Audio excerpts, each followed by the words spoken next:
Hey guys, today I'm going to teach you how to light a candle with the microwave. It comes in handy when you want to light a candle and you don't have flame. Or if you want to light a cigarette and you don't have flame. You take a standard candle,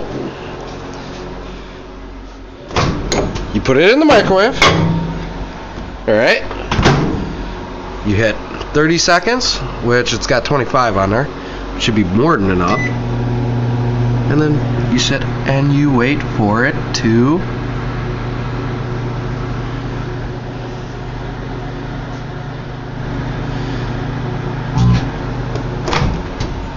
ta-da!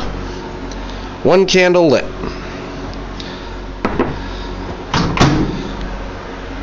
Thanks for watching.